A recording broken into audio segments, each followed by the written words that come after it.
Have you ever been challenged to find your voice? There's so many people that I know who really stop themselves from following through on what it is that they know is right because they lack the ability to channel and know their power, to know their voice.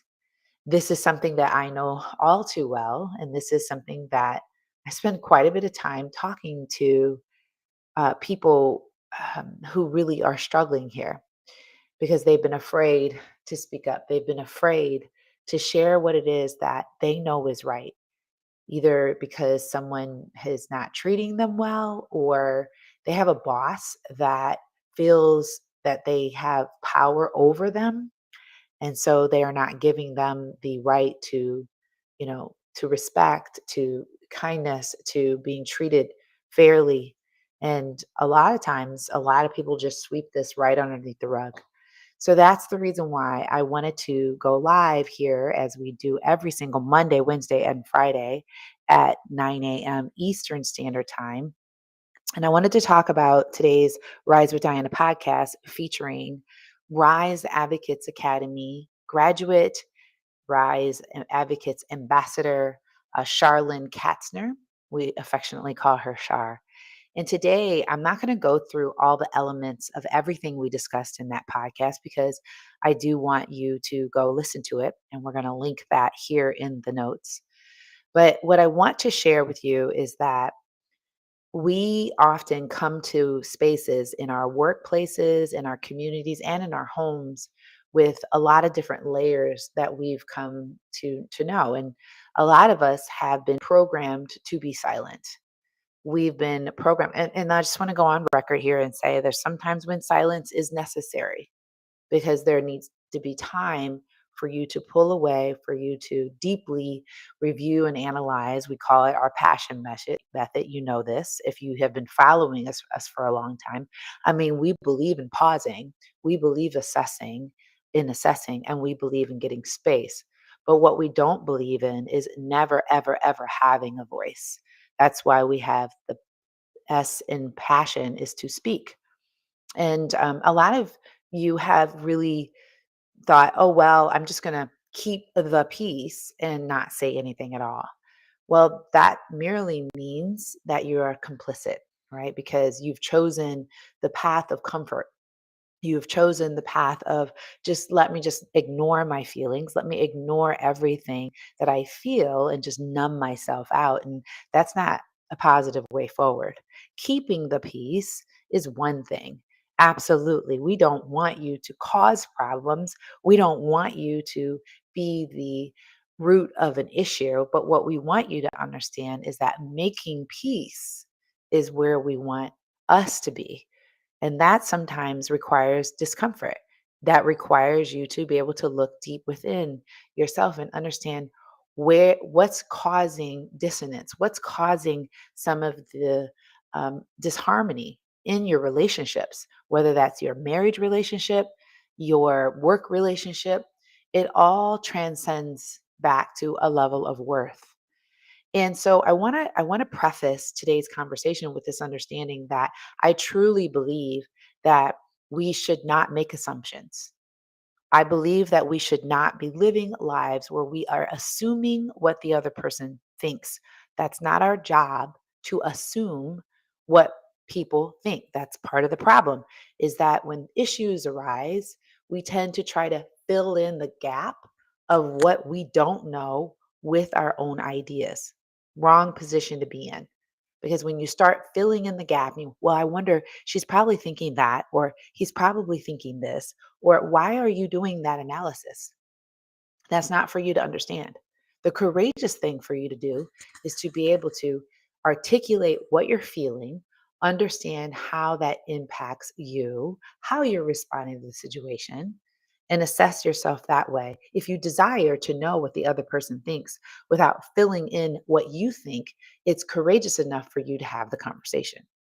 So that's one thing. The other thing is taking it personal, right? Because often when people are saying things to you, unless you are a person who is off the handle, you're a narcissist, or you're someone who's clinically challenged at this particular point due to some circumstance, which is likely often beyond your control, but when we dig down deeper is.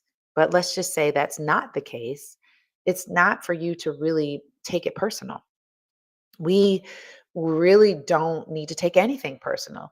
If we have learned the art of understanding ourselves and what we bring to the table, and we've really begun to own who we are, why do we take things personal?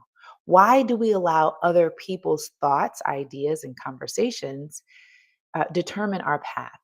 Now, if this person that you are in conflict with is a direct report, a person who's over you, managing you, someone who has responsibility for your work, that's a different story. And I even in those relationships, I say not take it personal, right? Because often there are criticisms that are being made, and if it has something to do with your work, absolutely listen, lean in, have a conversation about it.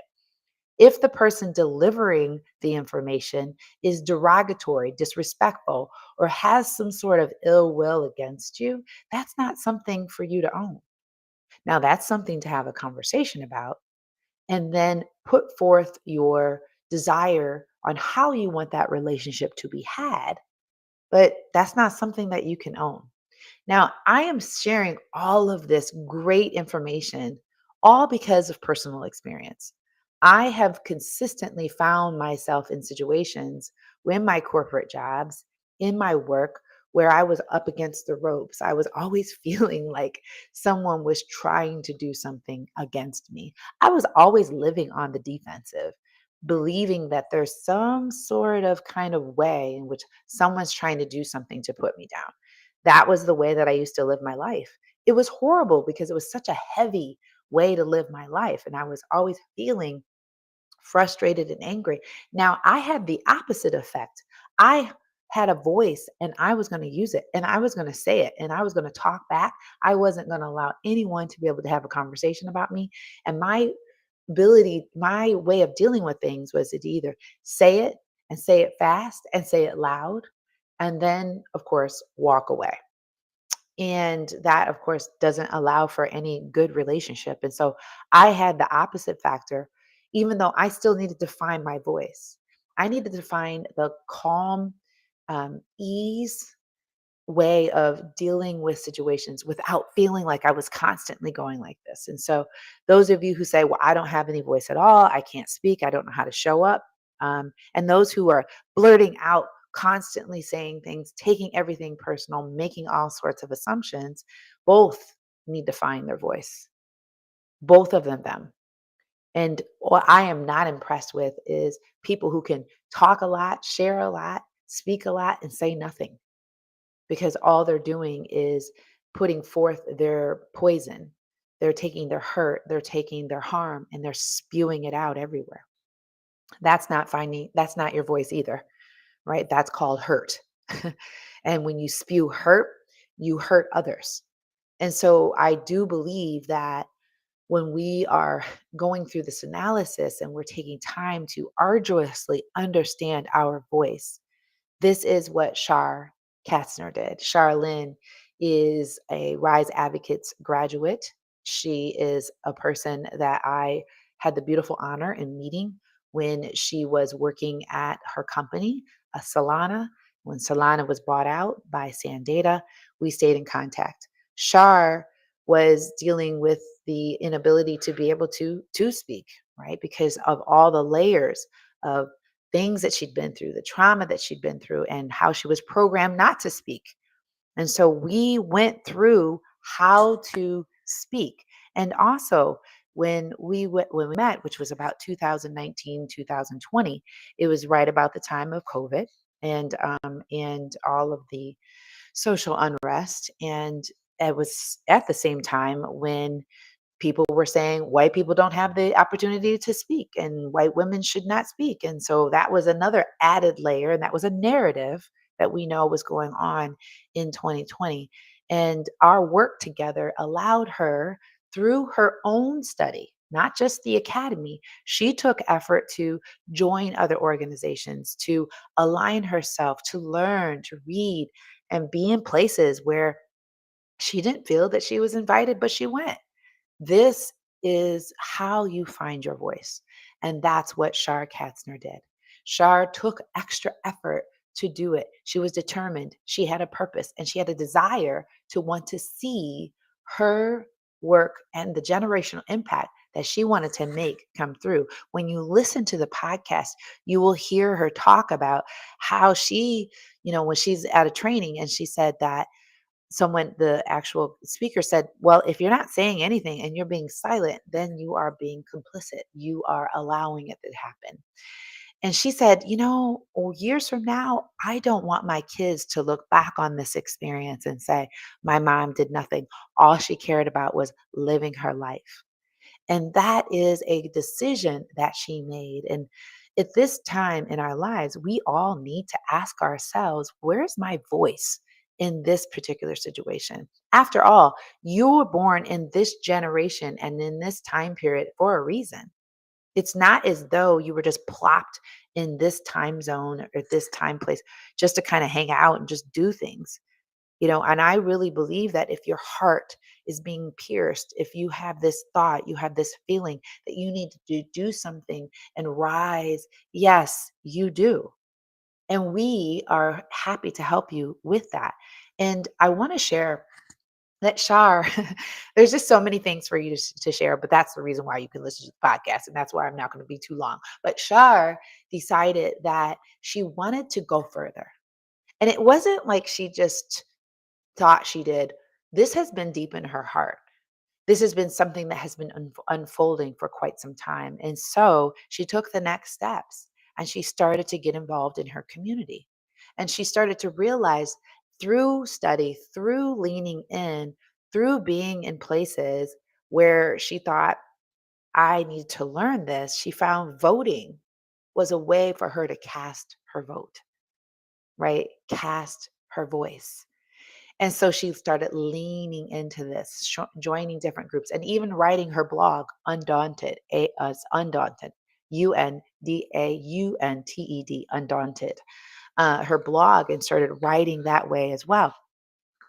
And so then she started to realize the League of Women Voters in Bowling Green, Ohio, was where she wanted to make her mark. And my goodness, she's making her mark. Okay, do you hear me? She is making her mark and she has taken on a leadership role within the League of Women Voters. She's being voted on to take a leadership role at the state level. And she recently organized a candlelight vigil to talk about democracy and has been marching ever since. I will tell you that Shar Katzner is a case study. She is what I would call, I get chills when I think about her because she is a woman who has decided that I have a voice. She found her voice and she is now using it for the good. She is finding ways to change her community. She is not asking for permission. She is doing this. Not only is she not asking for permission in her community work, she is doing her work in her organization, right? She's asking and questioning and speaking up about things that concern her. Now, the beautiful thing is we're in community, right? Where two or more are gathered, I believe that the infinite intelligence, God of the universe, ascends upon us and we rise together. And that is exactly what we are continuing to do. If you are wanting to get inspired today, please take time to listen to the podcast. I'm going to link it there. And then we want you to take it a step further because we go live every single Monday, Wednesday, and Friday at 9 a.m. Eastern Standard Time. We also have a weekly um, email that we send out every single week. We are very consistent in making certain that you get the information that you need to feel inspired and encouraged and to take action because everything is about taking uncomfortable action. We ask that you subscribe to our weekly downloads. And then, of course, one last call to action is that and let me take a sip of my Starbucks coffee because at some point I'm sure Starbucks going to be sponsoring us. So let me take a sip here. Starbucks, just want you to see this. Mm, it's black coffee. But anyways, we just want you to consider joining our academy, right? We have cast the vision that we have 100,000 women who are a part of our community, a part of our advocacy, and the work that we are doing across the world. And so we have a new cohort starting at the end of April. We will link that in the notes as well. Aren't you inspired? I mean, this is so good. We encourage you to find your voice. We encourage you to be in community where you are learning, you are pulling away all of the old habits, the narratives, things that are either you're blurting out too much, you're saying things and it just doesn't mean anything, it's not landing on anyone, or you aren't saying anything at all. And you find yourself, both of them, both ends of that is all about finding your voice. So we want you to consider, as I said, apply to the Rise Advocates Academy. Here is the link for you to be able to do that.